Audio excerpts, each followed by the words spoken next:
Muy buenas tardes a todos. Mi nombre es Mari Carmen y soy un miembro más de esta fraternidad. Y con mucho gusto de estar compartiendo con ustedes este tema tan bonito que habla acerca de nuestra infancia, acerca de lo que muchos de nosotros hemos vivido como codependientes, acerca de una de las heridas más profundas que puede tener un niño cuando nace y crece dentro de una familia disfuncional y cómo esa herida va repercutiendo a lo largo de su vida de una manera tan determinante que se hace presente con los amigos, con la familia, con los compañeros de escuela, con los compañeros de trabajo, con las parejas, por supuesto, con toda la gente que está a nuestro alrededor, sin darnos cuenta cómo es que esto se fue gestando. Y eso es algo pues bien complicado, porque fíjense, yo estaba pensando justamente en este compartimiento y recordé, sin darme cuenta, recordé un momento en la vida en que pues yo estaba como muy expectante ante lo que estaba pasando en aquel momento, porque era un tiempo en que mi mamá tenía una enfermedad muy severa, que fue la que la mató. Ella tenía cáncer y entre los últimos días de su vida que queríamos que la pasara bien, la llevamos allá a Valle de Bravo, por donde las mariposas monarca, y en esa ida íbamos platicando de muchos temas. Y entre esos temas surgió como la etapa en la que ella estaba embarazada de mí. Y dije, qué curioso. O sea, nunca me imaginé yo lo que ella iba a decir. Mientras íbamos en el auto, ella comentó que cuando estaba embarazada de mí, mi papá se había ausentado por un largo tiempo. Él se había venido a vivir a la ciudad y mi mamá se había quedado en provincia y había pasado varios meses sola. Y cuando yo escuché eso dije, wow, qué sorpresa, yo nunca me imaginé que ellos se hubieran separado alguna vez. Vivían como muégano. Yo nunca vi que mi papá faltara a la casa, yo nunca vi que desapareciera, yo siempre lo vi ahí constantemente. Entonces, cuando oí ese comentario, le dije, no, mam, te equivocas. Nunca los hemos visto separados. Y ella me dijo, pues no, nunca me viste porque tú estabas en mi vientre. Pero en realidad tu papá se vino a buscar trabajo y me dejó sola con tus hermanos. Y en ese tiempo a mí me daba mucho miedo porque acababa de perder a un bebé, un niño que nació antes que tú. Y yo le dije, no, espérame, no, claro que no. El bebé Teresito nació antes que mi hermana Reina. Y me dijo, no, por supuesto que no. El bebé nació entre Reina y tú. Por eso se llevan 4 años de diferencia. Y yo dije, ¿cómo? Yo siempre pensé que el bebé había nacido antes que Reina, un bebé que no podía nacer, que sacaron con forceps y al tratar de sacar al bebé lastimaron su cerebro y murió. Pero yo estaba 100% segura que había nacido antes que mi hermana Reina. Estaba tan segura que decía, ay, pobrecita de mi hermana, le tocó cargar con el muertito. Y siempre lo pensé así. Entonces ese día mi sorpresa era enorme, porque dije, ¿cómo? O sea que el bebé nació antes que yo y se murió. O sea que yo he cargado con el muertito. Y me dijo, pues sí. Y ya que me volví a embarazar de ti, ya que murió el bebé, me volví a embarazar de ti. Y tu papá se fue a la ciudad a buscar trabajo y a mí me dejó allá sola con todos los hijos. Bueno, yo quería desmayarme del susto. Nunca me lo imaginé. Y les voy a decir por qué me quería desmayar del susto. Porque varios años antes, cuando mi mamá empezó a enfermar de cáncer, yo busqué muchas terapias de sanación para ella. Busqué cursos, busqué todo lo que ustedes se imaginen. naturismo, cromoterapias, terapias espirituales, tibetanas. Busqué todo lo que se podía para sanar. Y creo que fue muy bueno porque mi mamá sí murió, pero sanó muchas cosas antes de morir. Y entre esas muchas cosas que hicimos antes de que ella muriera fue ir a un curso de sanación de un médico psíquico, que en aquel tiempo, les estoy hablando del 96 más o menos, en aquel tiempo era una novedad en México, porque sacaba la fotografía de Laura, porque curaba a través de la energía, porque era un médico raro, un médico psíquico. Entonces, yo fui con ella a ese curso de sanación. Fue un curso muy bonito, estuvo muy padre, pero al final del curso, el médico daba una sesión de forma individual, donde uno podía consultar cualquier cosa, de cualquier enfermedad, cualquier duda, lo que fueras, era tu derecho al haber asistido al curso. Y entonces dije, qué padre, yo le voy a preguntar algo que siempre me ha tenido con mucha duda. ¿Por qué en repetidas ocasiones de mi vida me sentía tan deprimida? ¿Por qué en varios momentos, a pesar de que aparentemente tenía todo, yo me sentía deprimida? No le encontraba sentido a la vida. Me sentía incapaz para enfrentar la vida, me sentía insuficiente, me sentía insegura, me sentía poca cosa, me sentía ignorante, me sentía como muy disminuida, con un pensamiento muy negativo, con mucho miedo al presente, pero con más miedo al futuro, como pensando siempre cosas catastróficas que pudieran ocurrir, como angustiada por muchas razones sin poder identificar realmente qué era lo que me angustiaba. Y sobre todo que yo no me daba cuenta que estaba deprimida porque no era de tirarme a la cama y no levantarme. No, yo soy de las otras depresivas, de las depresivas que nos aceleramos más, que queremos hacer más cosas, que estamos más irritables, que nos comprometemos con muchas cosas a la vez, que somos impacientes, que somos exigentes, que somos pues así como neuróticas, pero realmente no, neuróticas ya estábamos, más bien como muy aceleradas, como muy ansiosas, como generando más estrés, como generando más angustia. Y entonces todo eso no me permitía ver que estaba deprimida. Yo pensaba que era normal, pensaba que solo tenía mal humor o que era un poco intolerante o que era un poco, pues como impaciente, pero no me imaginaba que yo estuviera deprimida. Sin embargo, como esos periodos se agudizaban en algunos momentos de la vida, quise preguntarle al doctor qué era lo que pasaba. Dije, oiga, doctor, yo quiero saber por qué me ocurren estos episodios depresivos donde no logro entrar en razón, donde todo lo que veo lo veo mal y todo lo veo negativo y todo no me gusta y me siento atrapada. En aquel tiempo yo decía, siento como si la casa me ahogara, como si el techo de mi casa me aplastara, como que me asfixiaba estar ahí. Y eso me hacía salir corriendo a hacer miles de cosas y todo, pero no estar contenta, no estaba disfrutando nada.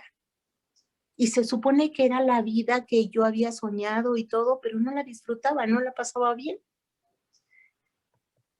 En aquel tiempo, me acordé ahorita, en aquel tiempo había logrado el departamento que quería, tenía el coche que quería, tenía otro coche clásico, tenía cosas maravillosas, pero yo no me sentía contenta. Y ya después cuando mamá enfermó, pues menos, ¿no? Todavía más me preocupó la situación. Y entonces en la consulta con el doctor, eso fue lo que le pregunté.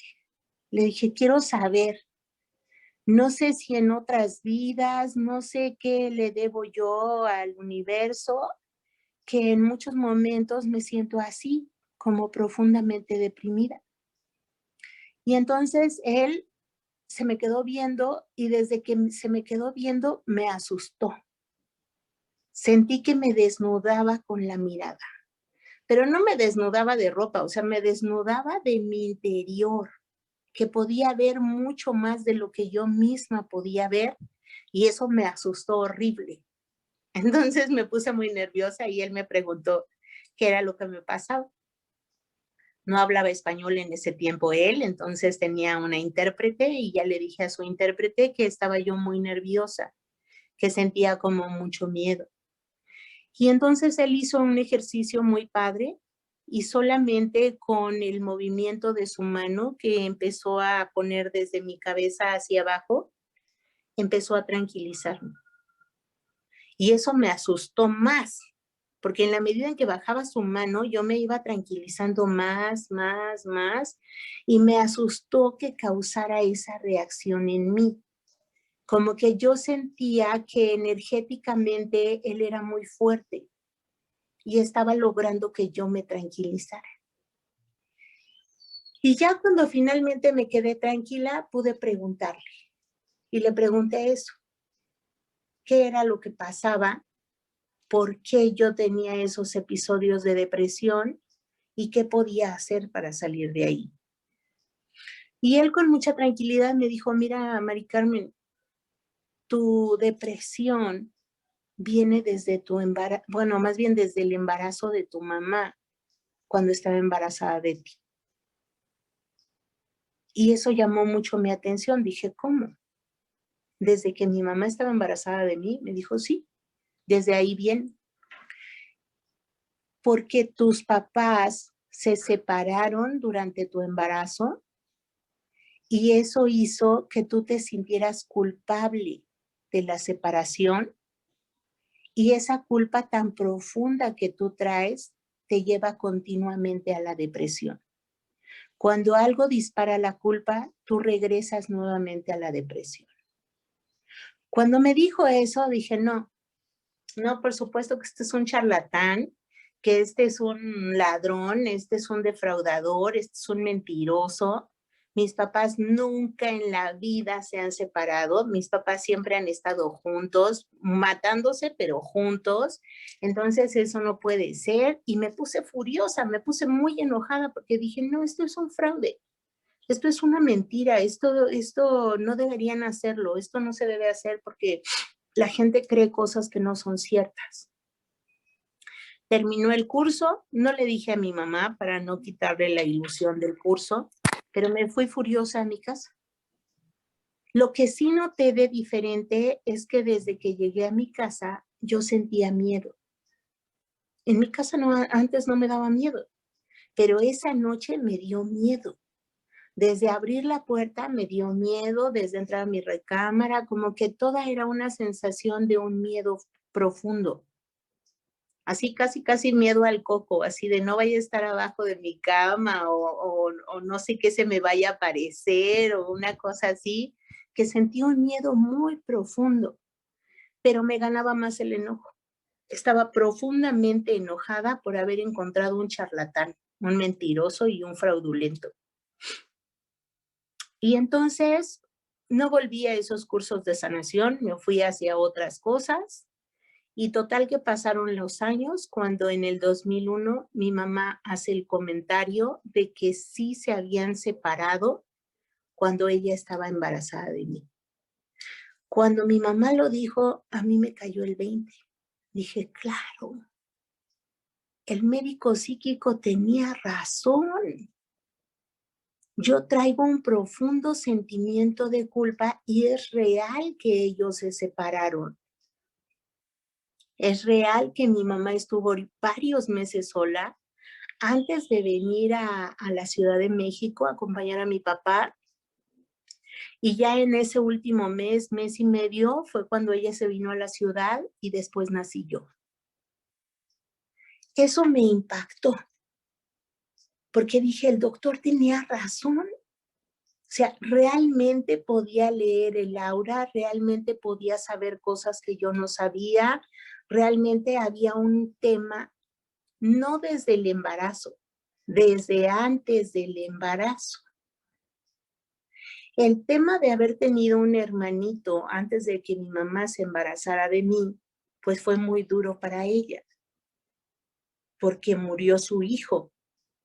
Y como antiguamente la gente no se atendía psicológicamente, mi mamá vivió sola el duelo de la pérdida de su hijo.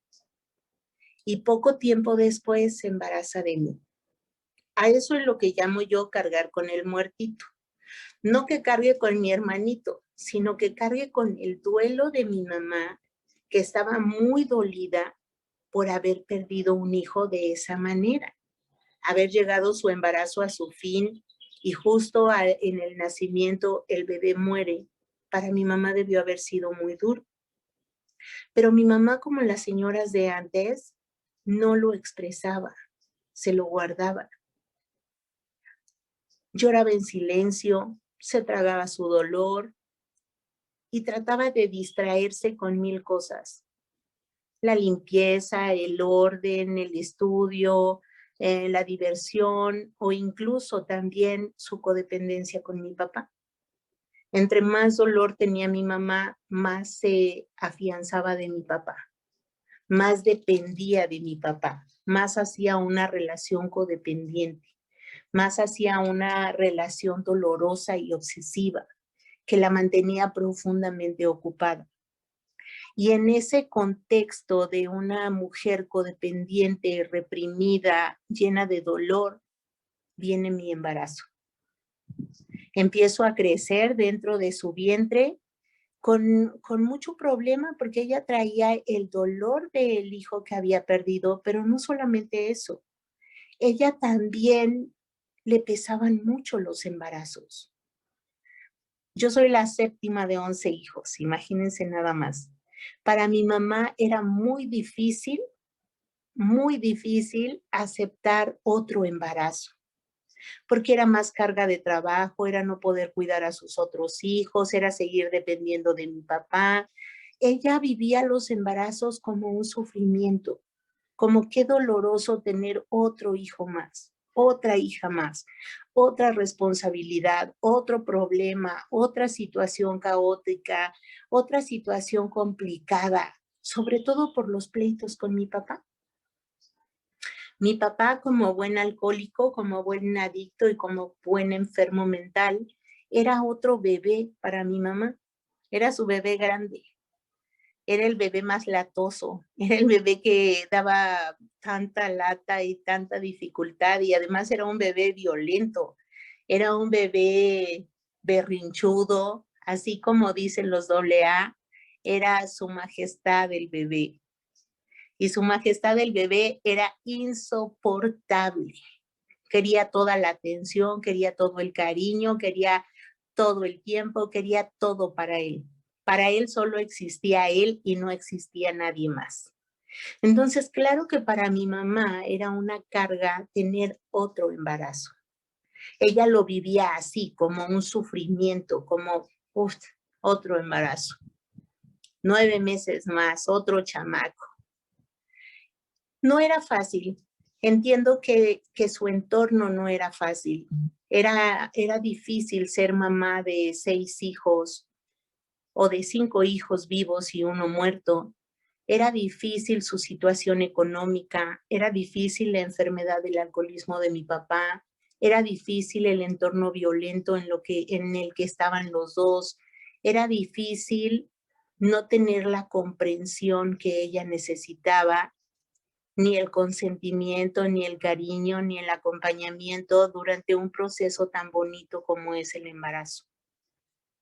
Entonces, desde ahí empecé a entender que el mundo al cual yo llegaba era un mundo hostil, era un mundo que yo percibía como peligroso, era un mundo donde había caos, donde había estrés, donde había malestar, donde no había felicidad, donde la gente no la pasaba bien. Y podía percatarme de esa situación, ¿cómo? Pues a través de todo lo que yo absorbía de mi propia mamá.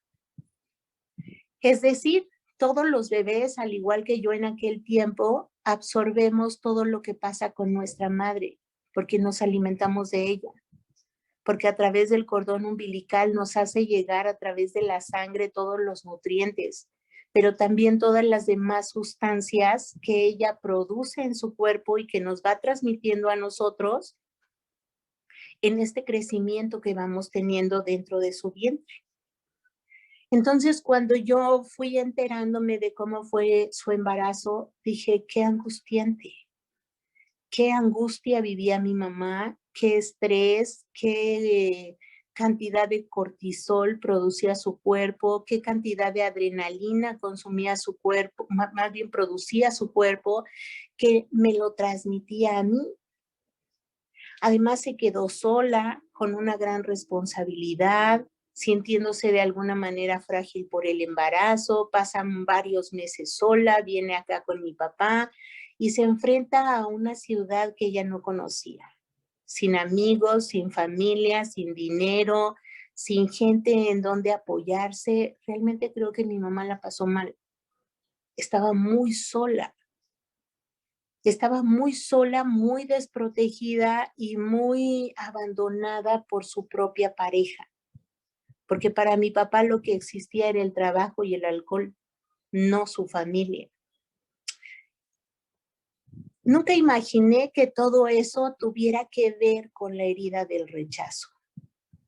Lo supe años más adelante, cuando siguió este proceso de sanación y entonces llegué a los grupos y a otros tipos de terapia que me ayudaron a darme cuenta que un bebé desde que se está formando en el vientre materno está con una percepción muy aguda, percibe todo lo que está a su alrededor. No sabe distinguir, porque su mente está en blanco, no sabe distinguir qué es lo que está pasando, pero sí percibe lo que está pasando. Sí se siente como nervioso, como ansioso, como angustiado, como en esa sensación rara que tenemos cuando sentimos que algo va a pasar o que algo malo va a pasar. Así somos todos los bebés. Percibimos, afortunadamente, nuestro cuerpo energético está muy abierto, vamos naciendo al mundo y podemos percibir una gran cantidad de cosas de todo nuestro entorno. Y cuando esas cosas no son de bienvenida, no son de acoger al bebé, no son de quererlo, de esperarlo, de tenerle todo el cariño del mundo y recibirlo con las manos abiertas y con mucha alegría por su nacimiento, pues el bebé va a percibir que ese entorno lo rechaza, que ese entorno es hostil. Yo no lo supe cuando nací, pero más adelante me enteré que a mi mamá no le gustaba tener hijas, porque en provincia las hijas no servían de mucho. Los que servían eran los hijos varones, porque son los que trabajan y producen y hacen dinero y mantienen a los papás y todas esas cosas. Pero las mujeres no. Las mujeres solamente como que servían para atender a los hombres, como para hacer la comida, hacer la casa, el quehacer, ser amas de casa, qué sé yo, tener hijos, cosas sin importancia. Entonces para ella era difícil tener otra mujer, porque además de que ella tenía esa percepción de las mujeres, a mi papá no le gustaban las mujeres. Mi papá era como lo que llamamos ahora un misógino. Tenía una necesidad imperiosa de tener una mujer a su lado, pero a la vez odiaba la necesidad de necesitarla. Y por lo tanto la devaluaba lo más que podía para asegurarse que esa mujer nunca se iba a ir. Y eso llevaba como consecuencia que hablara mal de las mujeres, que las mujeres no servían para nada, que las mujeres eran inútiles, que las mujeres solo servían para acostarse con ellas, que las mujeres no tenían valor, a menos que tuvieran un hombre al lado. Si tenían un hombre al lado, entonces sí tenían valor. Si se casaban, entonces sí tenían valor. Pero si eran solteras, no tenían valor. Y en ese contexto machista, retrógrada, misógino y violento, nazco yo. Por supuesto que no era bienvenida. Por supuesto que lo que menos esperaban era una niña. Ellos habían perdido un niño. Ellos esperaban tener un niño. Y a cambio de un niño, paz, nazco yo. Y yo creo que eso fue muy impactante. Ahora que lo pienso, digo, pobres, qué frustración tan grande. Debió haber sido muy impactante para ellos estar esperando como la reposición del niño que había muerto y en vez de eso aparezco yo. Una mujer, la séptima de 11. Por lo tanto, no era un evento del cual se pudieran alegrar, ni festejar, ni pasarla bien, ni mucho menos. Al contrario, fue un problema. ¿Y por qué fue un problema? Porque en aquel tiempo mi mamá tenía seguro social. Cuando se sintió mal, fue al seguro social a que la atendieran. Y entonces no había lugar. Como no había lugar en el seguro social, pues hubo mucho problema y finalmente mandaron a mi mamá en una ambulancia a un hospital privado. Llegamos al hospital privado y los médicos la revisaron y le dijeron, no señora, a usted le falta tiempo, tranquilícese. Se salen los doctores a fumar porque todavía en aquel tiempo se fumaba en los hospitales y en lo que ellos estaban fumando en el pasillo, nací yo. Nací sola. Nací y se dieron cuenta que nací cuando ya estaba llorando. Y entonces rápido dice mamá que botaron el cigarro y regresaron corriendo a ver qué pasaba y a cortar el cordón umbilical y todo este asunto. Y yo siempre le hacía burla a mi mamá y le decía, ¿ya ves, ma, por qué soy fumadora? Porque mi primer aroma cuando nací fue el del tabaco. Y ese aroma del tabaco me sigue gustando hasta el día de hoy. Ya no fumo, pero me atrae muchísimo. Soy de esas exfumadoras que no se molestan por el humo del tabaco, ni por el olor del tabaco, ni nada relacionado con el tabaco. A mí el tabaco me sigue pareciendo maravilloso. Y entonces ella decía, mira qué convenenciera y simpática, ¿no? Pero ¿por qué entro a detalle en todo este asunto? Del nacimiento, del embarazo, de lo que pasó antes del embarazo, porque todo ese entorno tiene que ver con la herida del rechazo. Las personas que hemos vivido cosas similares a las que les estoy compartiendo, percibimos que no somos bienvenidas en el mundo. Percibimos que el mundo nos rechaza. Percibimos que el mundo nos hace a un lado. Percibimos que el mundo nos agrede o percibimos que el mundo no nos toma en cuenta. Percibimos que no somos importantes para esas personas que están a nuestro alrededor y generalizamos. Creemos que así es el mundo. Y si para colmo de males empezamos a crecer dentro de este entorno, nos damos cuenta que el entorno es así, muy hostil. Como que el entorno nos dice, no somos bienvenidas, no somos bienvenidas a este lugar. No nos quieren bien. Hay algo que uno asume que es personal, que nos rechaza, que nos hace a un lado.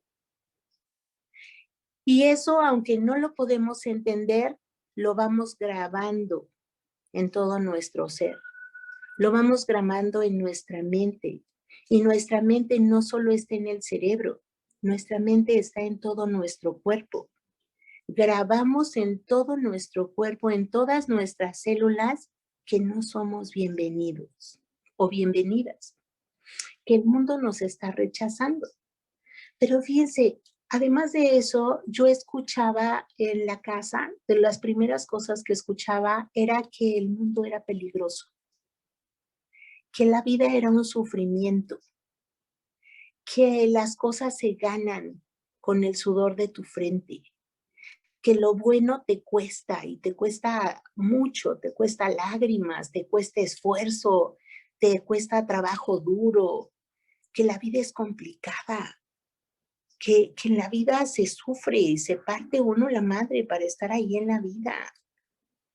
Y todo este mensaje de la vida tan hostil, tan difícil, tan complicada, tan sufriente, tan llena de problemas, tan fea, pues hace que uno vaya percibiendo que esa vida no lo quiere a uno, que esa vida nos está rechazando desde un principio.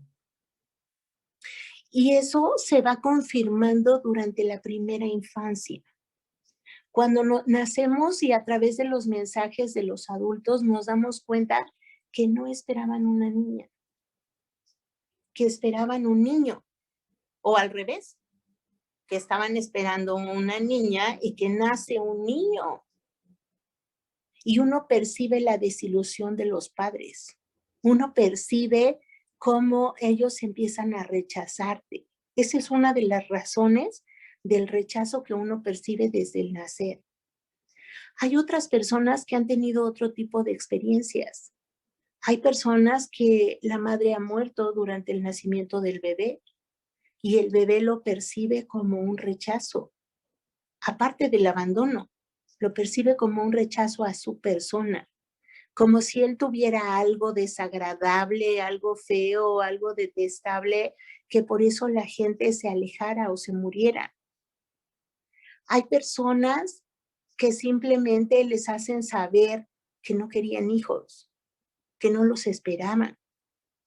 Y esa herida del rechazo se empieza a hacer más profunda. Hay otro tipo de adultos que tienen hijos que no es que les hablen abiertamente acerca del rechazo, se lo hacen saber con sus acciones. Como cuando una madre tiene una depresión postpartum, una depresión psicótica, que no quiere tocar al bebé o que no quiere tocar a la bebé o que quiere que se la alejen o que no la quiere oír llorar o que no la quiere cargar o que no quiere nada con la bebé. La bebé o el bebé no entiende y solamente lo percibe como un profundo rechazo, como si él estuviera defectuoso, como si él estuviera mal, cuando en realidad lo que está ocurriendo es que la madre está en una depresión muy severa o en una depresión psicótica. Y fíjense, ahora que lo recuerdo un caso hace muchos años en el grupo donde yo militaba, una persona que desafortunadamente tuvo una depresión psicótica cuando nació su bebé y se salió tanto de la realidad que lo único que quería era que el bebé muriera. No lo soportaba. No soportaba su llanto, no soportaba su presencia, no soportaba atenderlo, no soportaba nada, ni verlo casi casi. Y el bebé fue creciendo y fue creciendo con esta profunda herida de rechazo. Pero cuando ya era más grande, la mamá no le decía. La mamá, pues claro que para una mamá es muy difícil compartirle eso a un hijo, pero era la verdad. ¿Y saben qué le pasaba al niño? Que lo iban poniendo, o más bien él se iba poniendo en todos los entornos donde el niño fuera rechazado. Y a mí me llamó tanto la atención porque cuando supe de la mamá que tenía tanto problema, me atreví a sugerirle una terapia. En aquel tiempo estaba un centro de terapia breve ahí en Coyoacán y le dije, ahí hay muy buenos psicólogos. Yo creo que deberías de irte a atender. Y me dijo, pues sí, yo creo que sí, porque yo creo que esto te rebasa. Le decía, yo sé que tú eres codependiente y yo soy codependiente, muchos somos codependientes, pero hay de grados a grados de codependencia. Ahora sí que hay grado leve, grado moderado y grado severo. Entonces, cuando el grado es muy severo, es mejor apoyarse no solamente del grupo, de la terapia, de la psiquiatra, de lo que sea necesario para poder salir de ahí. Y al estar ella en esa terapia, se dio cuenta que era muy importante que le aclarara a su hijo cuánto ella lo había rechazado por la depresión postparto. ¿Por qué? Porque el niño solamente buscaba entornos donde lo rechazaran. Hasta que ella habló con él y le dijo lo que había pasado, es que él fue entendiendo que aunque en el embarazo fue muy esperado, en el nacimiento, la depresión de la madre, había hecho un rechazo muy profundo. Y entonces esa herida que había grabado en su mente, en sus células, lo llevaba a seguirse relacionando con gente que lo iba a rechazar. Y él solito se metía en entornos donde lo iban a rechazar. Los seres humanos, por naturaleza, rechazamos lo diferente. Rechazamos lo que no conocemos. Y no es una cuestión de la persona en sí, es una cuestión que tenemos todos los seres humanos. Nos juntamos con los iguales. Es hasta biológico, nos juntamos con los iguales.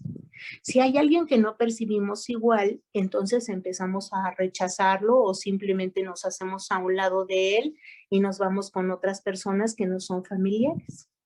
Bueno, pues eso le ocurría a este niño. Se metía en entornos muy diferentes. Y claro que eran tan diferentes a él que entonces el niño se sentía nuevamente rechazado. Y nuevamente rechazado y nuevamente rechazado. Y eso iba formando esta herida mucho más profunda. Iba formando esa creencia del niño de yo tengo algo que es suficientemente malo como para que nadie me quiera, como para que todos me hagan cara, como para que todos se quieran alejar de mí, para que nadie quiera estar conmigo. Y se iba autoconvenciendo de que algo tenía mal en su persona. Y él mismo empezó a hacer lo que los otros hacían, rechazar a su propia persona. Rechazar a tal grado su propia persona que perdía contacto consigo mismo.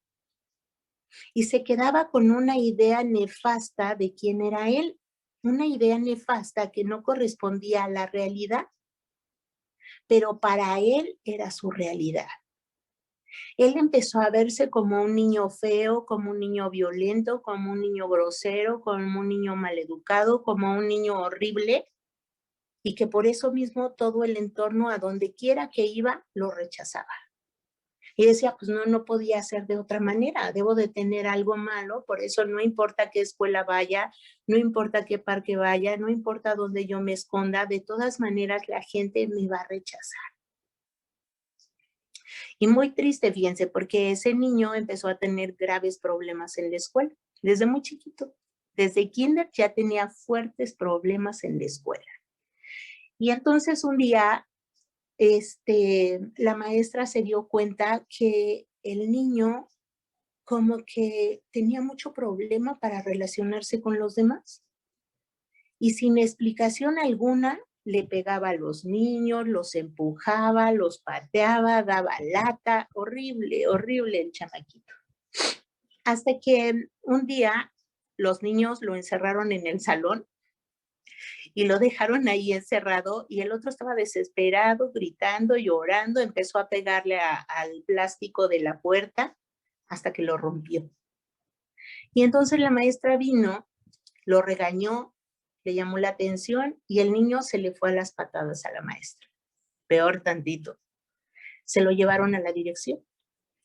Y en la dirección, la directora acordó con la maestra que era un niño enfermo de su mente, que tal vez era un niño psicótico y que si no lo llevaban a terapia o al psiquiatra, no lo iban a dejar regresar a la escuela. Y justo en ese lugar de terapia donde fue la mamá, atendieron al niño. Y al revisar el caso del niño, se dieron cuenta que el niño no era psicótico. El niño era muy agresivo, tenía conductas violentas, le pegaba a sus compañeritos, a sus compañeritas, pero no porque fuera un niño malo, sino porque dentro de su familia, que su mamá era una mamá soltera, dentro de su familia, el niño había aprendido a relacionarse a través de la violencia. La mamá, como era mamá soltera, entonces tenía que trabajar y cuando regresaba a la casa, pues siempre peleaba con el niño por la tarea o porque no había lavado sus trastes o porque algo no había hecho. El niño era niño, tenía menos de 6 años. Y entonces peleaban con esos pretextos y la mamá terminaba pegándole o insultándolo, o comparándolo, diciéndole cosas horribles y además como era muy pequeño no podía salir a la calle a jugar con los amigos. Él se quedaba solo toda la tarde viendo la televisión. Ah, y su mamá lo alimentaba lindamente con un plato de cereal todos los días.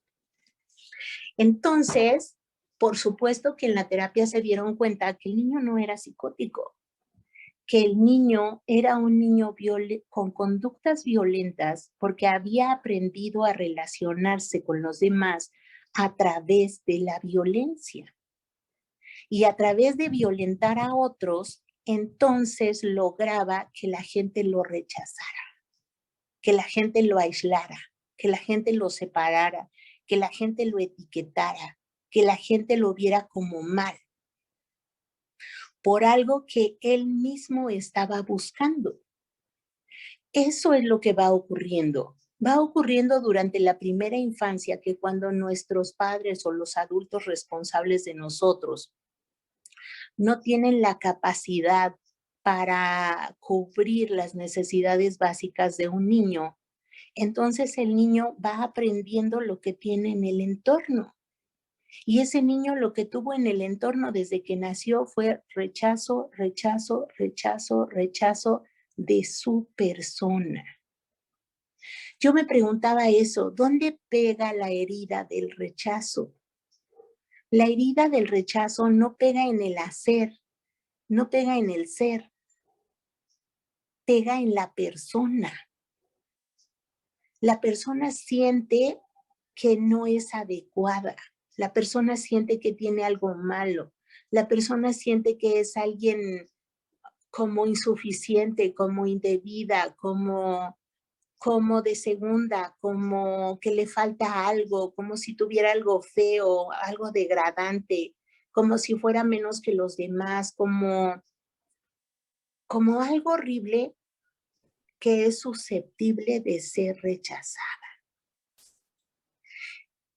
Y entonces eso me hizo entrar más en curiosidad. ¿Por qué es tan importante el entorno? ¿Por qué es tan importante el ambiente? ¿Por qué un niño puede hacer una herida tan grande de rechazo? Porque no solamente es lo que pasa antes de su embarazo, sino durante el embarazo y después del nacimiento. Ahí cuando yo trabajaba en esa parte de mi herida del rechazo, me fue muy cómodo saber cómo había sido mi nacimiento.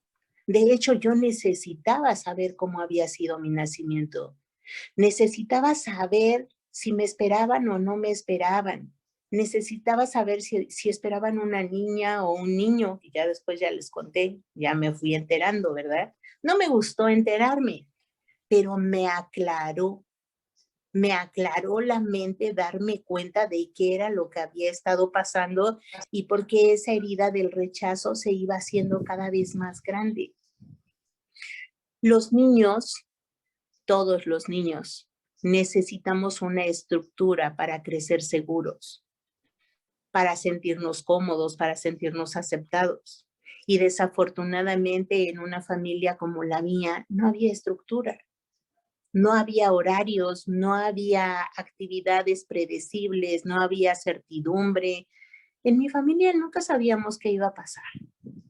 Igual podíamos estar súper felices cenando algo, igual podíamos estarnos matando al siguiente momento y era tal angustia de no saber qué era lo que iba a pasar que no había forma de tener una estructura, no había límites, no había orden, no había disciplina. Lo que se le permitía a los hombres no se le permitía a las mujeres. Los mismos límites que le ponían a un hijo de 20 se lo querían poner a un hijo de 5. Había mucha rigidez, había mucha exigencia, había mucha tensión, había mucho caos, había mucha angustia y todo eso el bebé no lo alcanza a entender. El niño no lo alcanza a entender. No sabe qué pasó. No sabe qué es lo que está ocurriendo en ese momento y por qué la gente está actuando como está actuando. Solo percibe que no es bienvenido, percibe que no forma parte del entorno, percibe que no es importante, percibe que es inadecuado. Y eso sigue abriendo esa herida del rechazo, sigue abriendo ese dolor profundo como de no está bien ser quien eres, de lo que tú eres no es valioso, de que tu persona no es aceptada en este lugar. Y les digo, va uno formándose una idea distorsionada de uno mismo. ¿A partir de qué? De la relación que tenemos con las demás personas. Cuando la gente tiene unos padres como los míos, crecemos muy solos. Crecemos muy separados de los demás. Crecemos con unos vínculos muy frágiles. Crecemos sin límites. Crecemos sin autoestima. Crecemos muy nulificados. Crecemos como si fuéramos invisibles, como que la gente no nos ve, la gente no se da cuenta. La gente no nos hace saber quiénes somos nosotros, como si no existiéramos. Y si hay algo que afecta a un ser humano es sentir que no existe. Los seres humanos existimos a través del reconocimiento de los otros. Si los otros no nos reconocen, nosotros no nos vemos. Nosotros aprendemos a vernos a través de los otros. Entonces, si esos otros no me reconocen, yo no existo. Es como si desapareciera, como si mi verdadera persona no estuviera. Y si además me atrevo a mostrar quién yo soy y en mi entorno no se acepta cómo soy yo, tengo un problema de rechazo más profundo. Porque voy entendiendo, no necesitan decírmelo, voy entendiendo a través de las conductas que tienen para conmigo que no soy la persona que esperan, que no lleno sus expectativas, que me falta algo, o me falta mucho, o me falta todo. Me voy dando cuenta que esas otras personas me van transmitiendo esa inexistencia, me van transmitiendo que yo como persona no soy importante para los demás. De hecho, que prefieren como no verme, como hacerme a un lado, o de plano decírmelo directamente, descalificarme, compararme, como descontarme continuamente, como haciéndome ver que no soy igual a los otros, que no soy igual a las demás personas. Y ahora que lo pienso por mí, digo, híjole, qué impresionante, porque uno va absorbiendo todo eso. En mi casa, que les presumía hace un ratito, qué presunción, ¿no? Que les presumía que era una familia machista y muy misógina. Por supuesto que ser mujer en ese entorno es muy complicado. Prácticamente el mensaje que uno recibe continuamente es, está mal que seas mujer, está mal que seas quien eres, no seas como tú eres, porque si eres como tú eres, no te vamos a aceptar. Y yo creo que yo eso lo percibí desde muy pequeña, porque ahora les comparto a ustedes, lo he compartido también en mi terapia, yo desde muy pequeña trataba de no ser vista. Era así como la niña invisible, la que no se oye, la que no se ve, la que no hace ruido, la que no da lata, con tal de no meterme en problemas. Pero pasé tan desapercibida que no me vio nadie. Y al no verme nadie, no podía aprenderme a ver a mí misma. Yo veía a los demás y veía que se aceptaba a los hombres, que se aceptaba a la gente que daba problemas, negativamente, pero se aceptaba. Se aceptaba a la gente que era muy buena o muy mala, porque en mi casa eran muy extremos. Como que les gustaban los deportes extremos, porque o aceptaban a la gente que era muy buena, buena, buena, o muy mala, mala, mala. Pero la intermedia, no. Entonces yo todo eso que fui observando me dio la pauta para empezar a volverme la buena de la película. Entendí que ser humana no era aceptado en mi casa. Así como ser mujer no es aceptado, tampoco es aceptado ser humano. Para poder permanecer en este entorno, necesita uno ser más que humano o menos que humano. Necesita uno desarrollar ciertas habilidades para que la gente le pueda aceptar a uno. Que necesita uno dejar de ser uno mismo y volverse la persona que quiere el entorno que uno sea. Creo que eso sí tuve y gracias a Dios no se me quitó por el tiempo, quién sabe, pero en aquel tiempo algo que sí tenía era la inteligencia. Y la inteligencia me permitió darme cuenta de esas cosas. Por eso yo empecé a tomar actitudes diferentes que no correspondían a mi persona para lograr la aceptación, para lograr que no me rechazaran. Y eso me encantó porque entonces empecé a tomar conductas que hacían mis hermanos. Salir a la calle, irme a jugar, ponerme a trabajar, irme a la escuela, no hacer bien mi casa, y al mismo tiempo ser aparentemente muy complaciente, muy obediente, muy linda, pero en realidad hacía lo que me daba la gana en cuanto podía. Porque yo sabía que si yo era como yo era, la gente no me iba a aceptar. Lo que iba a obtener era rechazo.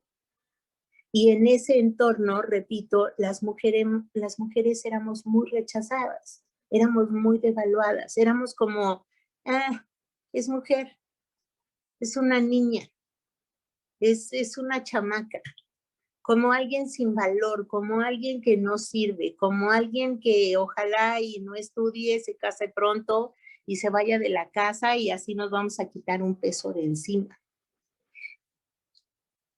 Todo eso hizo que yo misma fuera rechazando esa parte de mí, la parte de ser mujer, la parte femenina, la parte débil, porque así se calificaba en mi casa. Las mujeres eran débiles, las mujeres pues no valían nada, las mujeres eran mujeres y ya. Entonces yo empecé a hacer real eso que iba aprendiendo en el entorno. Y empecé a rechazar mi propia feminidad. Empecé a rechazar el hecho de ser mujer. Empecé a rechazar todas las conductas que se supone que debe de tener una mujer. No cualquier mujer, una mujer de verdad. En mi familia, las mujeres de verdad sabían cocinar, sabían coser, sabían bordar, sabían limpiar, sabían tener brillante la casa, sabían hacer todo lo de una buena ama de casa. Y todo eso yo lo empecé a rechazar, porque me di cuenta que eso no era aceptado. No es que no fuera bueno, no era aceptado por el entorno. Entonces empecé a rechazar todo eso, pero a cambio, ¿qué fue lo que recibí? Más rechazo. Porque eso lo podían hacer los hombres, pero no las mujeres. Una mujer que no sabe cocinar, que no sabe planchar, tejer, bordar y todas esas cosas, entonces es una huevona, una que no sirve para nada, porque si ni eso sabe hacer, pues entonces no sirve para nada. Lo escucho y me parece tan retrógrada, me parece tan distante, así como de hace unos 200 años, en esas creencias que existieron, pero que desgraciadamente seguimos representando generación tras generación. Entonces, el aprender que todas esas conductas eran rechazadas, estaba yo haciendo un rechazo a mí misma, a mi propia persona. Es decir, durante los 7, 8 primeros años, recibí el condicionamiento suficiente para despreciarme a mí misma. El condicionamiento suficiente para odiar ser mujer. El condicionamiento suficiente para sentir que no tenía valor. el condicionamiento suficiente para sentir que solamente merecía el rechazo, la indiferencia, el maltrato, la violencia, el abuso, la negligencia, el descuido y el inmerecimiento. Durante ese poco tiempo yo quedé convencida de que no tenía derechos. Convencida de que todos los demás tenían derechos, menos yo. Convencida de que si la gente me hacía caras o no me invitaba o me hacía a un lado, era porque yo me lo merecía. No sé por qué, pero yo me lo merecía. Seguramente habré hecho algo, habré dicho algo, habría pasado algo que hiciera que yo me merecía que esa gente fuera indiferente, me rechazara o me tratara mal. Y ese condicionamiento siguió aumentando. Ahora porque yo misma iba recreando con mis conductas, con mis actitudes, ese rechazo. Ahora lo pienso, en aquel momento no lo pensaba, pero ahora lo pienso y digo, ¿y qué era lo que hacía? Hacía cosas para que me rechazara la gente. Por ejemplo, me quedaba callada, no hablaba con la gente desconocida, no saludaba cuando llegaba a un lugar, no me despedía, no iniciaba conversación con otros, me quedaba todo el tiempo ensimismada, no me reía de las idioteces de los demás. O sea, hacía un sinfín de cosas para que la gente me rechazara o para que la gente se hiciera a un lado o por lo menos para que la gente no me invitara. Me pesaba enormemente que la gente me rechazara, pero nunca hice nada porque me aceptara. Ahora que lo veo en retrospectiva, digo, ¿pero qué hiciste para que la gente te aceptara? Nada, nada. Estaba habituada a hacer lo mismo siempre, a rechazarme yo a mí misma y de esa manera obtener el rechazo de las demás personas. Entonces, fíjense, sin darme cuenta, me metía en entornos donde era yo excesivamente diferente a los demás. Por ejemplo, me metía a los entornos masculinos. Siempre me encantó. Me encantó invadir los espacios masculinos. Entonces me metía yo a las cantinas, me metía yo a lugares que eran más destinados para los varones que para las mujeres. Y por supuesto que sentía que no era bienvenida, porque yo misma estaba buscando esa sensación. Yo misma estaba buscando el rechazo de la gente porque eso era lo conocido. Ese era el condicionamiento que yo traía. Y es un hábito que me ha durado toda la vida. Siempre me voy a meter a donde soy diferente a los demás. Siempre. Y siempre hay una consecuencia de esas acciones, por supuesto. Y ahora me muero de la risa. Pero antes me causaba sufrimiento. Antes me causaba malestar. Antes me causaba un profundo dolor. Decía, puta, la gente me rechaza. Y ya no se diga los hombres que yo quería. Afortunadamente tenía suerte para relacionarme con los hombres, pero los hombres que a mí me gustaban eran hombres muy diferentes. Eran hombres inaccesibles, eran hombres casados, eran hombres comprometidos, eran hombres, yo me imagino que hasta homosexuales. Nunca lo confirmé bien a bien, pero había ahí una percepción muy grande de que muchos de esos hombres con los que yo me relacionaba eran homosexuales reprimidos, que lo que hacía era como yo tratar de acercarme y ellos poner una barrera silenciosa, ni siquiera era un rechazo abierto, era una barrera silenciosa que hacía que yo no me sintiera aceptada, que yo no me sintiera bienvenida. Todas esas cosas que pasaban hizo que yo volteara la mirada nuevamente hacia la infancia, porque sabía que de ahí venía. Sabía que esas heridas eran durante los primeros años. Y ahí me fui a confirmar que no solamente era el no ser bienvenida por mi mamá, también el no ser bienvenida por mi papá. Y eso que yo fui la más aceptada de las hijas, imagínense las que no fueron aceptadas. Y creo que fui la más aceptada porque precisamente el que hubiera muerto mi hermanito antes de que yo naciera hizo que mi papá estuviera un poquito empático y compasivo conmigo. Pero pues él, como buen misógino, pues hablaba muy mal de las mujeres. Hablaba muy mal de las características de las mujeres. Para él todas las viejas eran unas locas y todas eran iguales, incluyendo a su mamá y a sus hijas también.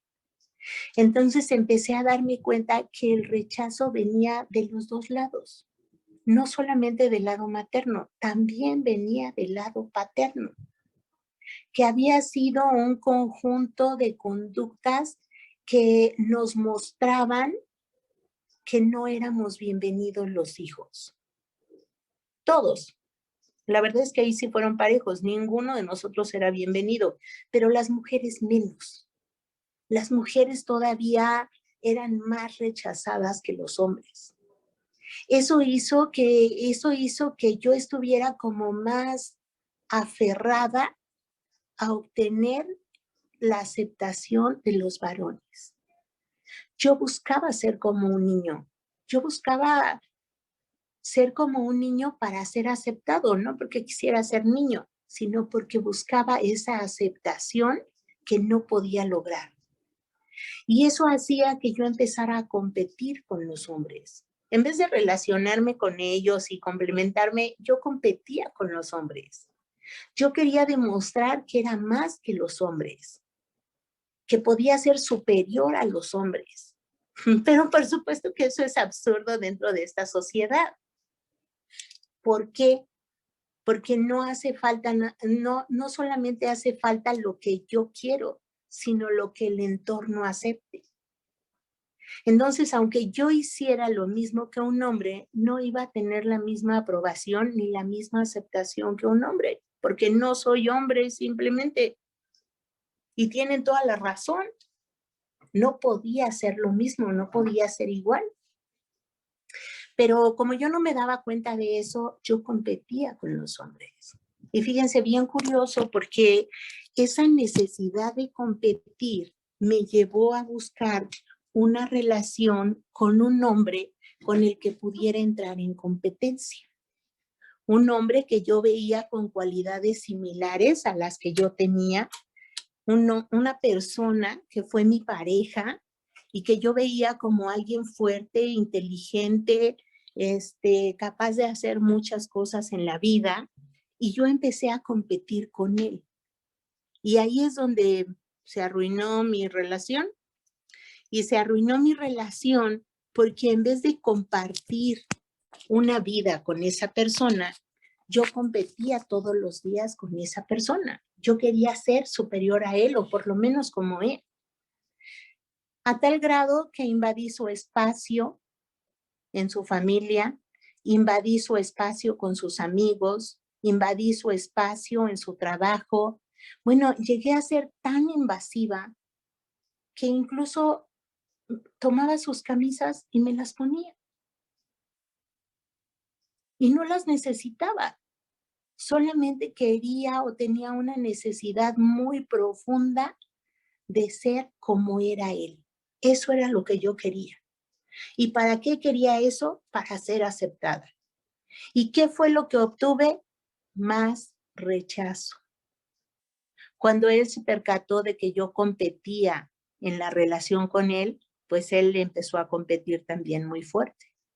Y empezamos a hacer los dos una relación muy violenta, una relación simétrica, donde él me hacía una y yo le devolvía 2, y él me regresaba 3 y yo le devolvía 5, y así hasta que quedamos como los de la Guerra de los Roses, prácticamente matándonos los dos por estar compitiendo en una relación donde yo quería quitarle su lugar. Al paso del tiempo ahora lo comprendo y digo, qué horror haberse relacionado con una persona como yo, tan profundamente herida por el rechazo, que entonces ya no buscaba quién me la hiciera, sino quién me la pagara. Tan distorsionadas mis emociones que yo misma veía cosas que no existían. Antes de entrar en una relación, yo ya sentía que me iba a rechazar la persona o que me iban a rechazar las personas. Entonces, antes de permitirles el gusto de rechazarme, yo las rechazaba a ellas. Como que en automático, si sabía que era alguien que me gustaba o que podía ser peligroso para mí, en automático lo desaparecía. Fíjense, y era bien curioso porque los hombres que no me interesaban, podía llevarme muy bien con ellos. Pero los hombres que me interesaban, me podía llevar muy mal con ellos. Y después me di cuenta de eso. Me di cuenta que los que no me gustaban, no los molesto. Los que no me gustan, no los molesto, ¿eh? Podemos ser súper amigos y alivianadísimos y todo. Pero los hombres que me gustan, los molesto, los fastidio. Hago cosas para que me rechacen. Creo que ahora mucho menos que antes, pero sigue estando todavía una huella, esa huella del rechazo. A pesar de los años, a pesar del trabajo, a pesar de ir identificando desde dónde venía esa sensación de rechazo, desde dónde surgió esa herida primaria, desde dónde se fue formando esa sensación de mí misma. Y eso me ha ayudado mucho a entender. También me ha ayudado a entender que el rechazo uno lo siente cuando vive con padres ausentes, con padres que no están físicamente o que no están emocionalmente, que aunque están físicamente, emocionalmente no se encuentran porque están inmersos en otros rollos, en su trabajo, en su codependencia, en su alcoholismo, en su drogadicción, en su neurosis, en su trabajo compulsivo o en lo que sea. También me di cuenta que otro factor que no me afectó a mí, pero es otro factor que afecta a las personas, son los padres sobreprotectores. Los padres que en ese afán de quererte proteger se van al extremo y entonces te empiezan a inhabilitar, te empiezan a nulificar. Yo le preguntaba a mi pareja, le decía, oye amor, ¿por qué una persona se siente tan dolida cuando la rechazan? ¿Por qué un hombre se siente tan lastimado cuando lo rechazan? Y me dijo, ¿cómo por qué? Pues porque te quitan la valía, porque te nulifican, porque te desaparecen, porque no existes, te quitan la existencia. Y entonces yo me quedé muy pensativa y dije, claro, con razón, cuando un hombre es rechazado, y una mujer también, pero más los hombres, les causa compulsión. Entre más le dices, no quiero nada contigo, lárgate de aquí, no quiero saber, bueno, parecen que le dices, quédate, ruégame, por favor, así, así y así. Y entonces ahora que lo sé me muero de la risa, porque digo, ¿por qué no me lo dijeron desde antes? ¿Por qué no me lo dijeron desde que era una adolescente? ¿Por qué no me dijeron que esa herida de rechazo profundo había hecho que yo le tuviera tanto miedo al mundo? Que yo le tuviera tanto miedo a la vida, porque me sentía rechazada por el mundo, me sentía rechazada por la vida, me sentía rechazada por la sociedad, me sentía rechazada por los hombres.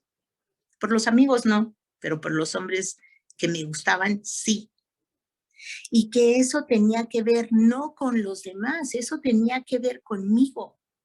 Que el haberme sentido rechazada hizo que yo me sintiera como incapaz de enfrentar la vida, como si no tuviera la capacidad, como si no fuera a sobrevivir sola, como si fuera a desaparecer si no dependía de alguien. ¡Qué asco de lo que acabo de decir! Es horrible porque yo pienso ahora que esa es la base de ese trastorno de la personalidad por dependencia. Llega uno a creerse tan incapaz para la vida que necesitas una maldita compañía para andar para todos lados. Necesitas de alguien que esté ahí, que te acompañe hasta el súper, que te acompañe a la tienda. O sea, me llegué a anular tanto que pensaba que solamente estaba bien estando con otra persona. Y entonces, con tal de estar con otra persona, podía pagar cualquier precio, lo que fuera, con tal de que la persona no se fuera. Por supuesto que ustedes se darán cuenta, esto es algo, esta herida es determinante en la codependencia. Porque con tal de no volver a sentir ese rechazo que tenía tan conocido, podía ser capaz de estar con un hombre que no quería, podía ser capaz de rogarle, de suplicarle, de arrodillarme, de jurarle, de mantenerle, de lo que fuera, con tal de que no desapareciera. ¿Por qué? Porque no quería volverme a sentir rechazada. Me volví susceptible al rechazo. Y eso es horrible, porque cuando uno se vuelve susceptible al rechazo, les digo, hace uno que la gente lo rechace a uno. Lo que tanto miedo tenía era lo que yo misma provocaba con mis acciones y no me daba cuenta. No me daba cuenta. Yo sentía que más bien tenía algo defectuoso que no me permitía relacionarme con la gente de una manera normal. Fui dándome cuenta que todo eso que me pasaba y que yo no tenía una explicación, se fue convirtiendo en este desprecio hacia mí misma. Como ya ves por qué eres odiosa, ya ves tú te lo ganaste, ya ves por qué no eres así, ya ves por qué no eres asado, ya ves cómo tú provocas esta situación. Y llegué a convencerme tanto que me rechacé a tantos grados que ya no podía estar bien conmigo misma. No es que me diera miedo estar sola. Nunca me ha dado miedo estar sola. Me daba miedo estar conmigo. Porque yo había hecho una relación de rechazo también conmigo misma. A un grado tal que les decía hace un rato, distorsioné la percepción de mí misma para generar yo ese rechazo. Fíjense nada más lo que estoy diciendo. Yo sabía que tenía inteligencia. Sin embargo, hubo un momento en la vida que me sentí la más torpe, la menos inteligente, la más ignorante para causarme ese rechazo hacia mi propia persona. Descalifiqué mis cualidades, descalifiqué mis habilidades, descalifiqué todo lo que tenía de bueno para seguir recreando una relación de rechazo. Ese es el fondo del problema. El fondo del problema es que cuando uno aprende a relacionarse con el mundo, con la gente, a través del rechazo, uno sigue recreando esa forma de relación. Vamos buscando relaciones donde nos rechacen y vamos haciendo una relación de rechazo contra nuestra persona, para que de esa manera quedemos en lo familiar, en lo que es conocido. Y entonces es justificado el odio y el desprecio que pueda sentir por mí misma. Es justificado el sentir el inmerecimiento. No te lo mereces. No tienes nada bueno por lo cual te merezcas las cosas. Tú no tienes derecho. Tú no tienes derecho porque quién sabe qué tengas, pero no es bueno. Eso es una relación de rechazo. Y empezamos a tomar distancia de nosotros mismos, como también en las relaciones donde estuvimos, tomamos distancia. Con el tiempo me da risa, ahora me da risa, pero antes no me daba tanta, ¿eh? Y me da risa porque digo, qué chistoso. Es como asustarte de las personas y eso mismo hace que uno las rechace.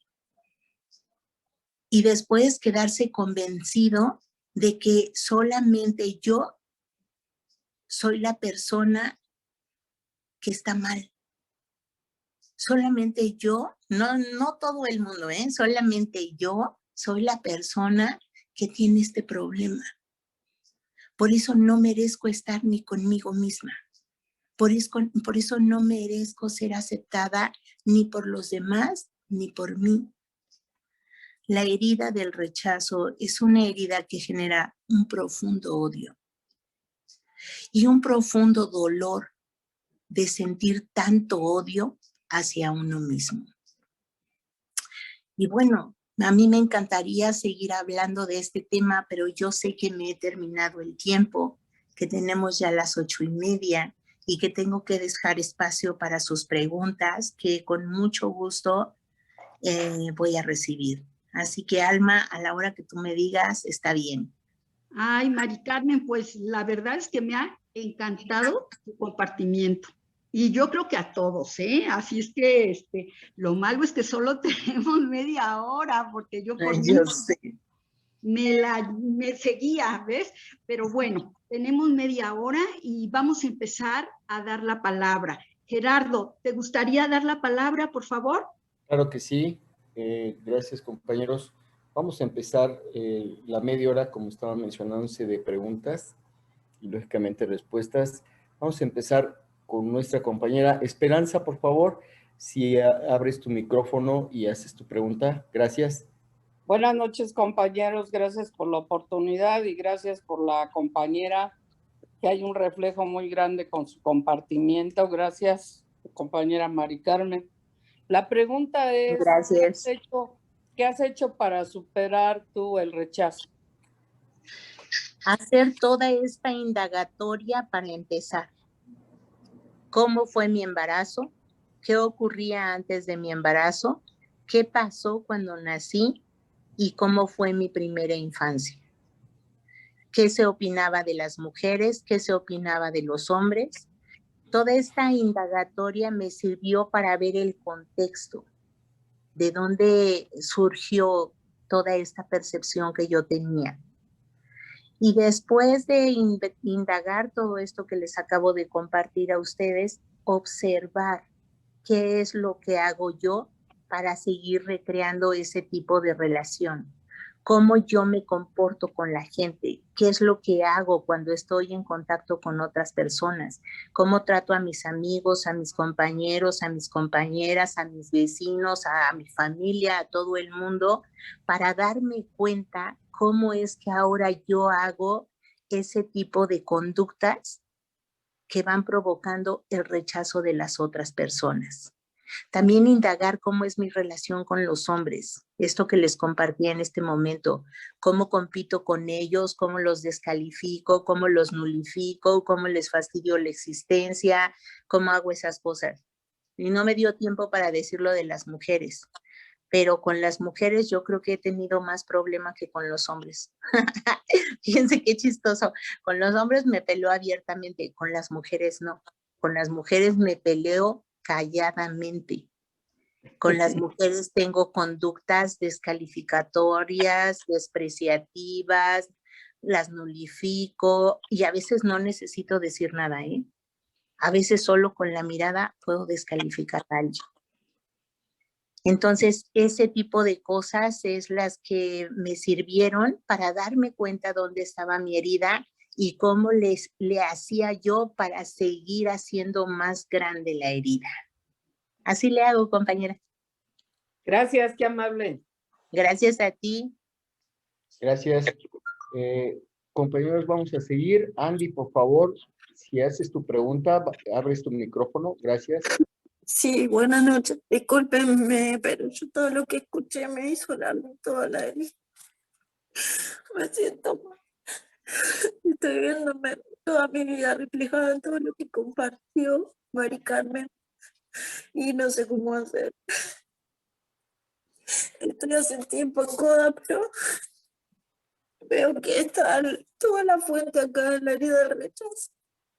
Me siento muy lastimada. Realmente le agradezco por el compartir porque en un momento vi toda mi vida desde que nací, a todas las cosas que me contaba mi mamá, que mi papá le pegaba en la panza.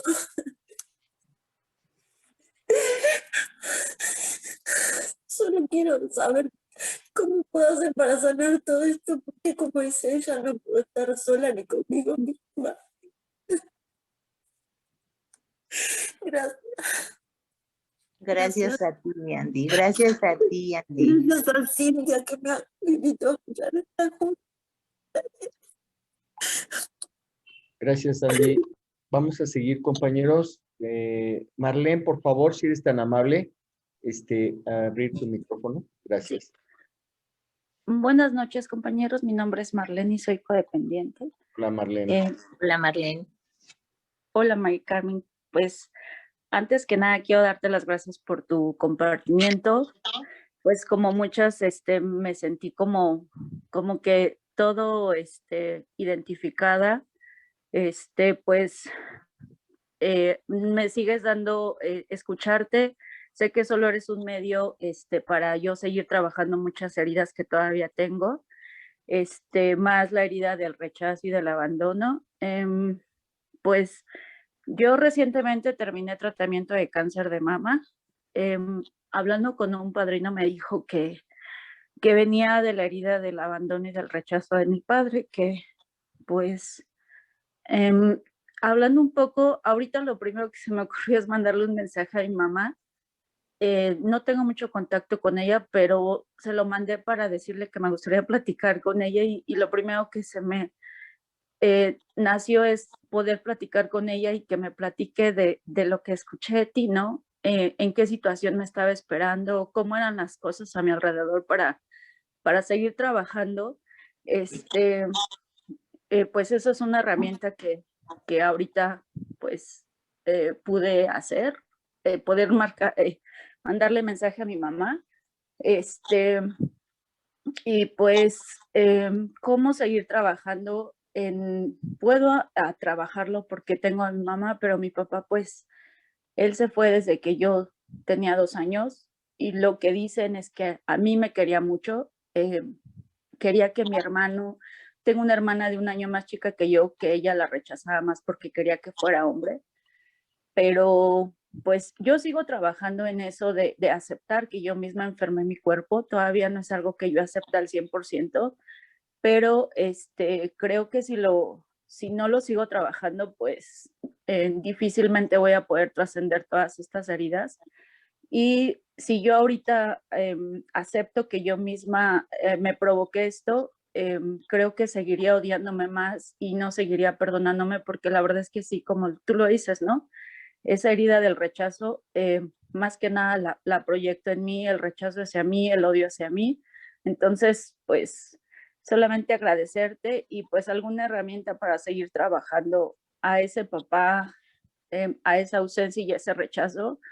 He ocupado la tribuna, lo he hablado, pero pues no sé qué otras herramientas podría yo tener para seguir pues trabajando todo esto. Gracias. Gracias a ti, Marlene.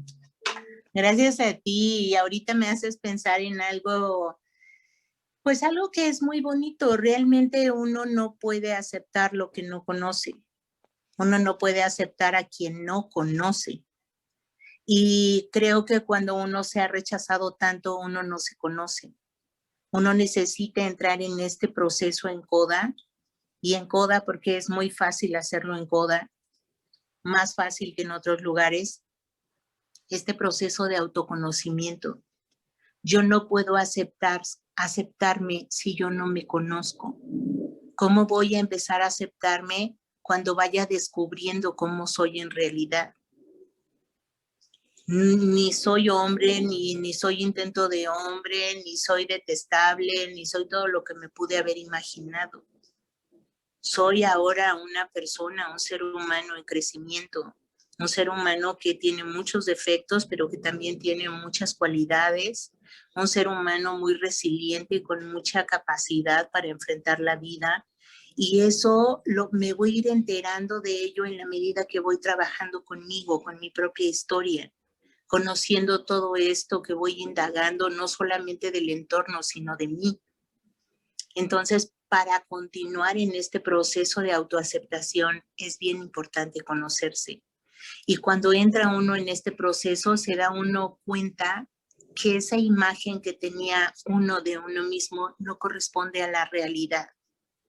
Es como si uno se hubiera estado viendo a través de un chip de información que no corresponde a mi persona. Y cuando me doy cuenta de eso, tengo la capacidad de sacar ese chip, echarlo a la basura y poner un chip de la imagen que sí corresponde a mi persona. Y cuando hago eso, me voy a encontrar una gran sorpresa. Ahora que lo hagas, lo verás.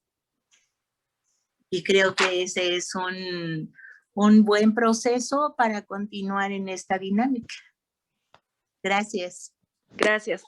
Gracias, Mari Carmen. Miren, compañeros, voy a leer algunas preguntas que tengo aquí en el chat y ahorita sigo con los demás compañeros que han levantado su mano. Una pregunta aquí te dicen, Mari Carmen, gracias por el compartimiento. ¿Cómo empezar a aceptarse? Pregunta una compañera. Ah, muy bien, Gerardo. Pues justo con lo que comentaba, como viendo la realidad de las cosas. Cuando uno se ha rechazado tanto, deja de verse realmente como uno es. Se queda con una imagen distorsionada de uno. Hagan de cuenta, recordé durante la plática a una señora que conocí hace tiempo, una doctora, muy, muy guapa, muy linda, que ella siempre creyó que era negra. Y entonces un día se fue con su esposo a comprar un vestido para una boda y se puso un vestido azul. Y le preguntó al esposo, ¿cómo me veo? Y le dijo, pues muy guapa, tú siempre te ves tan bonita. Y le dijo, eres un mentiroso, a las negras no nos queda el azul, me estás engañando. Y se pelearon solo por eso. Y el esposo le llamó tanto la atención que le dijo, oye, no, hay algo mal en ti, tú no eres negra. Ve tu piel y date cuenta, tú eres blanca. Y entonces ella empezó a reflexionar que toda la vida le habían dicho negra, negra para acá, negra para allá, negra. Su mamá le decía negra y no era negra. Simplemente era muy blanca de pelo oscuro y sus hermanas eran muy blancas de pelo rubio.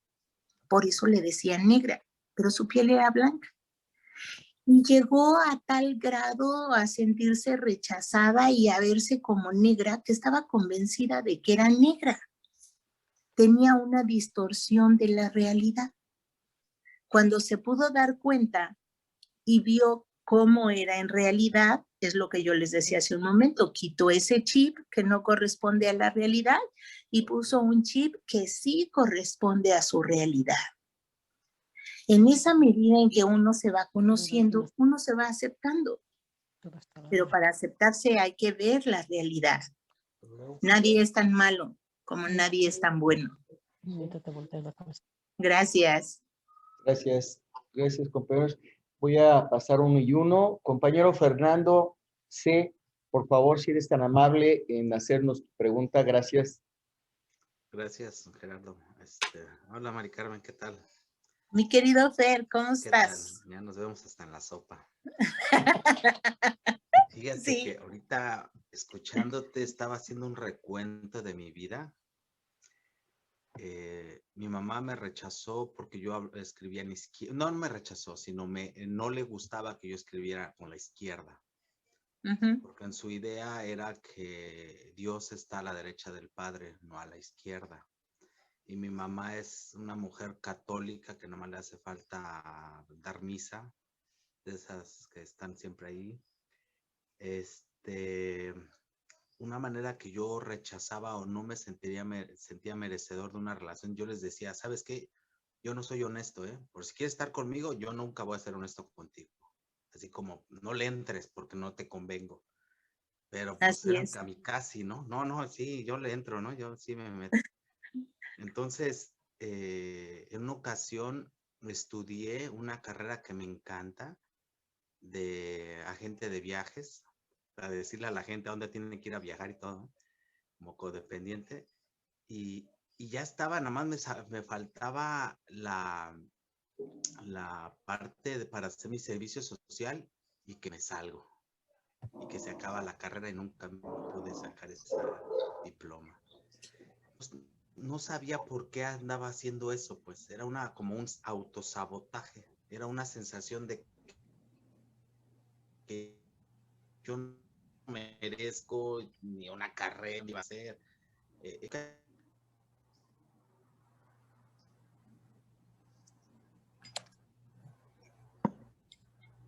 Como que de un libro nada más, cómo uno puede llegar a...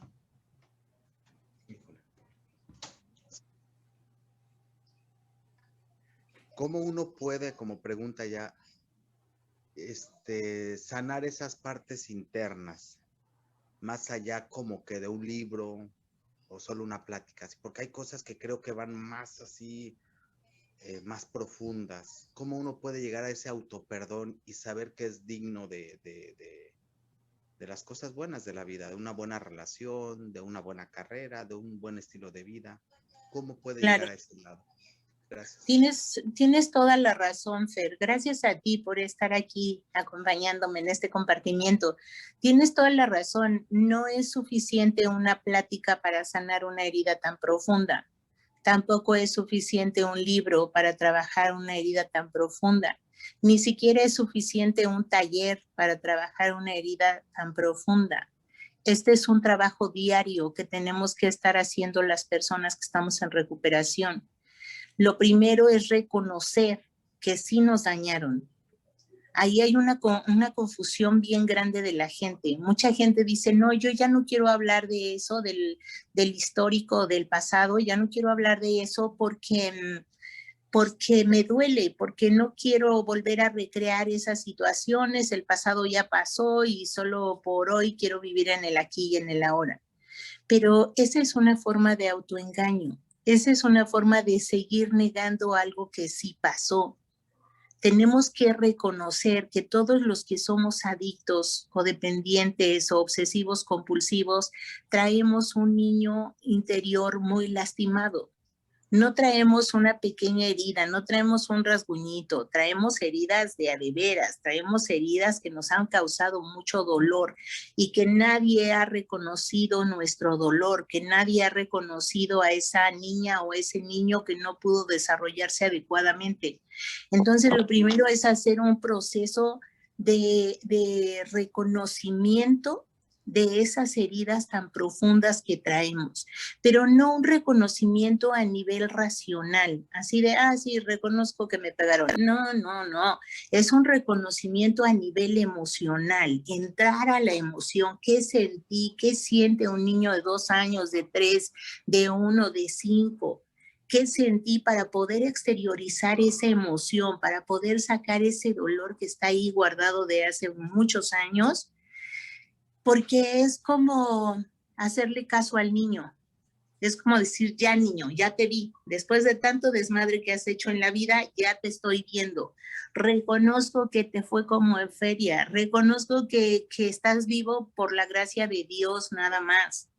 Reconozco que el daño que te hicieron no tiene nombre. Reconozco que tu dolor es válido. Esa es la segunda. Validar los sentimientos y el dolor de la persona. Y tercero, exteriorizar.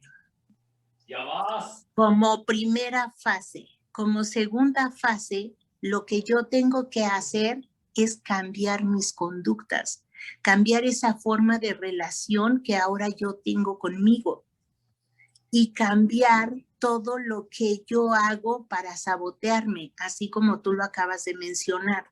Si esto yo lo hacía, a veces ya lo hago en automático por el condicionamiento. Entonces me tengo que dar cuenta para quitarlo y decir, alto, yo no me merezco esto. Yo merezco otra cosa. Yo merezco lo mejor que la vida me pueda dar. Yo merezco lo que Dios quiere para todos nosotros, que estemos bien, que estemos felices, que estemos contentos, que disfrutemos, que tengamos vida, que tengamos salud, que tengamos bienestar. Yo merezco la salud, merezco la vida, merezco la riqueza, merezco la abundancia, merezco un montón de cosas que no sabía que merecía. hasta que voy dándome cuenta de esta situación. Pero así como la enfermedad es un proceso, así es la recuperación, es un proceso, no es un suceso. No voy a cambiarlo de un momento a otro. Es un proceso de trabajo continuo donde tengo que validarme, reconocerme y darme los derechos que me corresponden en la vida. Creo que eso hay que hacer, Fer. Gracias. Gracias. Voy a leer otro, compañeros. Les aviso que hay varios mensajes, bueno, varias preguntas. Voy a tratar con respecto al tiempo, como había dicho nuestra compañera Alma, de leer lo más que se pueda porque no creo que se puedan leer todas sus preguntas. Una disculpa de antemano, pero hay otra pregunta que dice así, compañera Mari Carmen, dice, hola, muchas gracias por compartir. Dice, ¿cómo puedo dejar de sentir atracción por los hombres que me rechazan? Esa es la pregunta, Mari Carmen. Justamente reconociendo cómo te rechaza, cómo te relacionas a través del rechazo. Cuando uno reconoce que así se relaciona a través del rechazo, entonces uno empieza a buscar otra forma de relación. Regularmente, cuando uno es inaccesible, busca el rechazo de las otras personas para decir, ay, qué pena, pues no quiso conmigo, ni modo, ¿no? Entonces, dejar de hacer eso que uno está haciendo y empezar a además del trabajo personal, empezar a relacionarse con gente accesible, con gente que nos acepta, con gente que nos aprecia, con gente que nos valora, con gente que sabe que es valioso compartir el tiempo o una relación con nosotros. O sea, quitarse de ahí y irse a otro lado. Gracias, Gerardo. No, gracias a ti, Mari Carmen. Vamos a seguir con otra pregunta, si me lo permites. Claro. Dice, desde pequeña sentí que mis padres querían tener un niño y me comparara mi abuela. Dice, desde ahí me empecé a sentir rara, como no femenina, pasaron los años y sentía mucha incomodidad junto con las mujeres. Sentía que me atraían más de lo normal. ¿Esto será que me haga dudar de mi orientación sexual? Esa es la pregunta. No sé si me explico la pregunta. Sí. Ok, perfecto. Claro que eso causa confusión acerca de tu orientación sexual. Perfecto. Bien, vamos a dar paso ahora a unos compañeros que levantaron. Por favor, Erika, si eres tan amable, hacer tu pregunta. Gracias. Gracias, buenas noches, compañeros. Muchas gracias por el compartimento, Mari Carmen. Y mi pregunta es la siguiente. Bueno, un antecedente.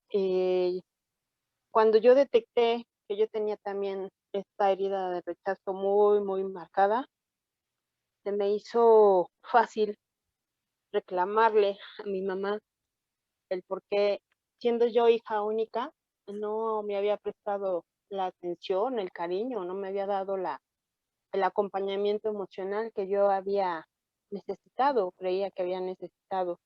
Y ella me dijo que pues ella siempre me había visto fuerte y que no había considerado que yo lo necesitaba.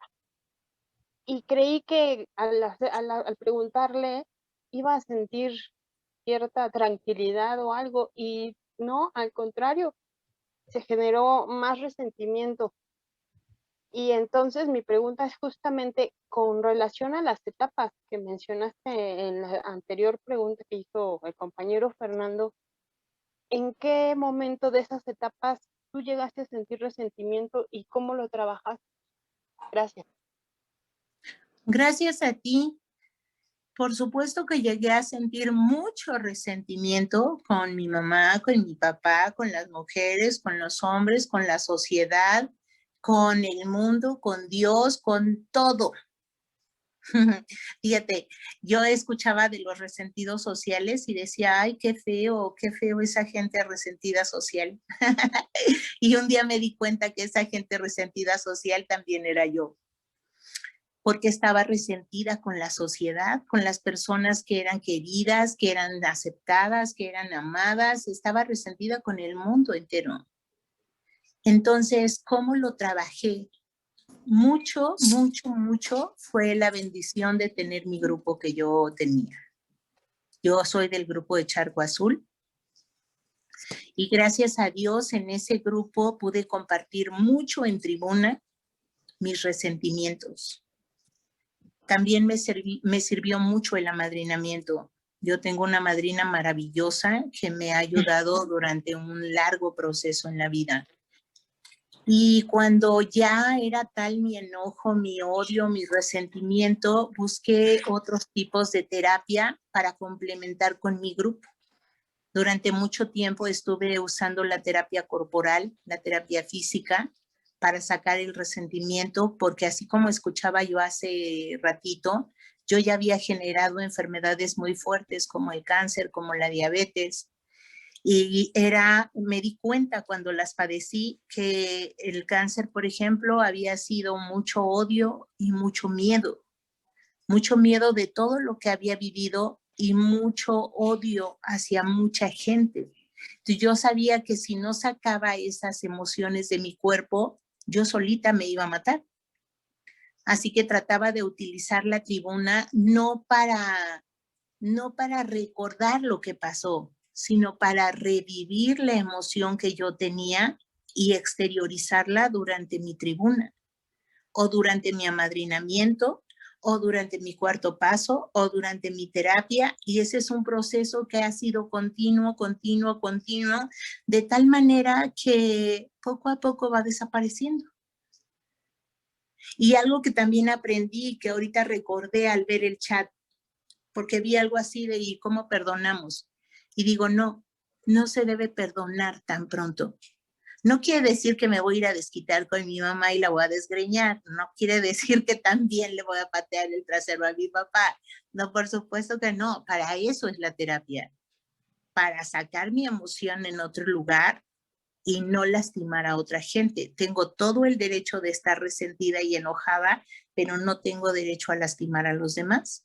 Entonces, para ese es este espacio.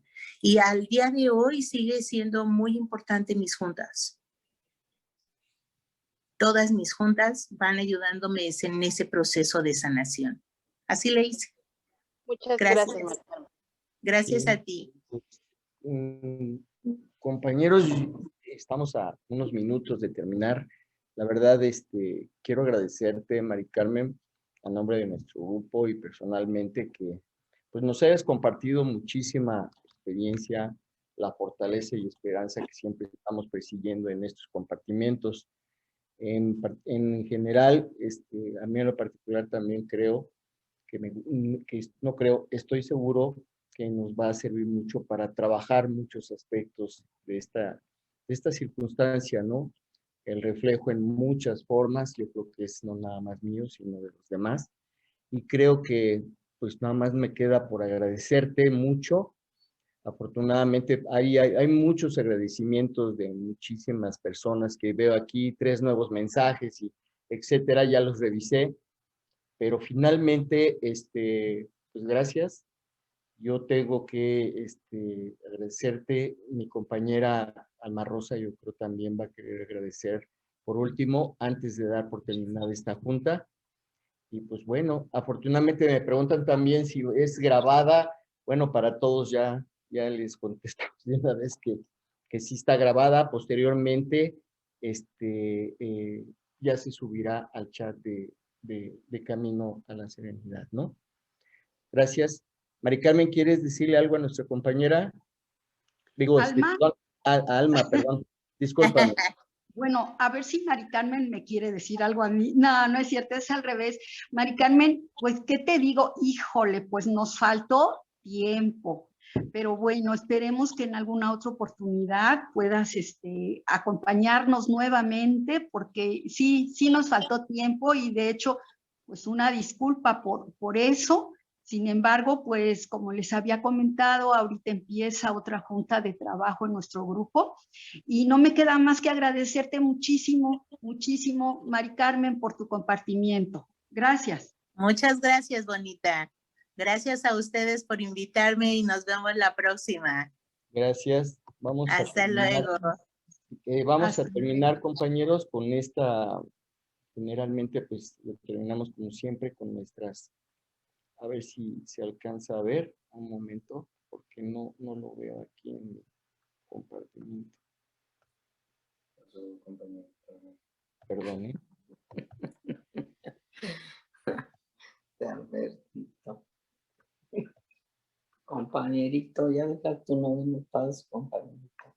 Dice, vamos a terminar, compañeros, con la oración de, a ver, un segundo, perdón, ¿eh?